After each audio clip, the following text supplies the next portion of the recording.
Over the centuries, man has heard the stories of the Old Testament Bible heroes: Noah, Joseph, Joshua, Esther, and Daniel.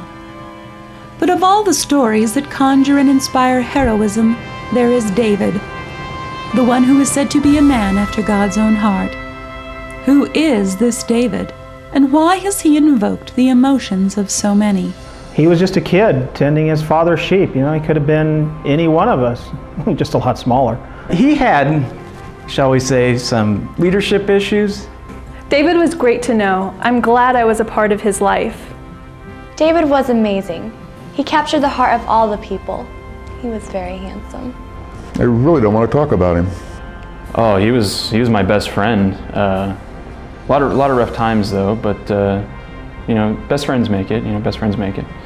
David himself wrote the Psalms, many of which can be directly traced to events in his life.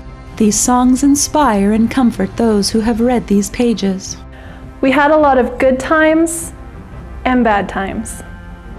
They sent me this kid, David, and he was pretty good on the harp. Oh, I knew David was reluctant, but he was a pretty humble guy if you ask me. But, yeah, I definitely risked my life to let David know that his life was in danger. Golly, that must have been when he came down from the hills to bring us some food to the army. That was when the Philistines called out this huge guy. This guy was amazing. David's first infamous deed is his encounter with the Philistine army's secret weapon, Goliath of Gath. With David's victory over Goliath, he quickly became the name upon everyone's lips. He was the lyric of the song that was sung. Hearts were aflutter over this ruddy, handsome young man, the one who would become king of Israel. 5 little stones and put them in a slingshot and just started twirling that thing around and let go, and I mean, it just nailed Goliath right in the forehead, and Goliath went down, and you know, the army was just, good heavens. I mean, we're looking at this kid that did this, and you know, and then David goes over and takes Goliath's sword and cuts his head off, just like he said he was going to do. The kid was amazing.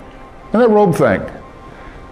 I was out hunting him, and he cut my robe. Said he could have killed me, but he didn't. Yeah, right. And he took my throne. My people.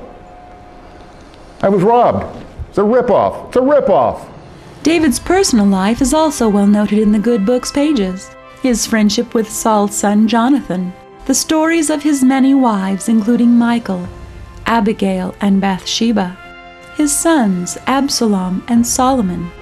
Well, it was supposed to be my throne, and my father Saul could definitely see the friendship that was being formed between David and myself, and was definitely jealous of the two of us being together.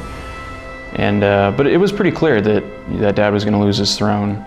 I mean, all the bad stuff he did. The prophet Samuel, I mean, he received clearly the voice of God to anoint David.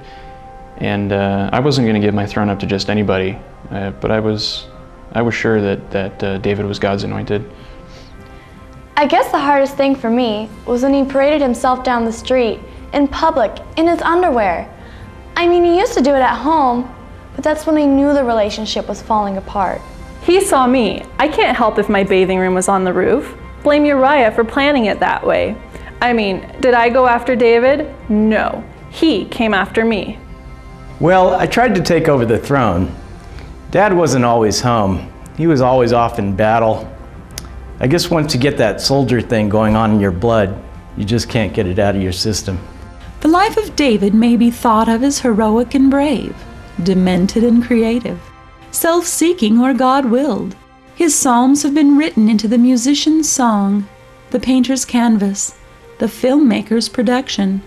He stirs the hearts of all who read and hear the stories of the one who was King of Israel. Godly man, godly man. Come on, give me a break. Well, he messed up quite a bit. I must say that God really used my relationship with David to show people that God is a forgiving God, and that David, with all of his choices, he was still loved by God. Well, I'm not remembered as David's wife, but as a daughter of Saul.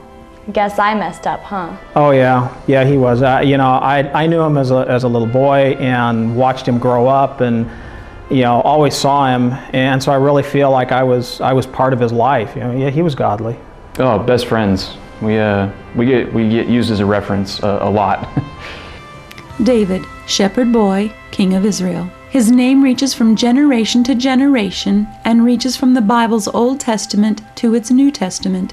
He was a man after God's own heart. Well, they will remember my dad for expressing his feelings. He was a real crier, real touchy-feely guy. He was no chicken, man. Well, hopefully it won't be as an exhibitionist. Hopefully it will be as a man who was able to get straightened out with God after blowing it over and over again. Wait a minute, am I the bad guy here? I'm out of here. This interview's over. This interview's over. He was a great leader.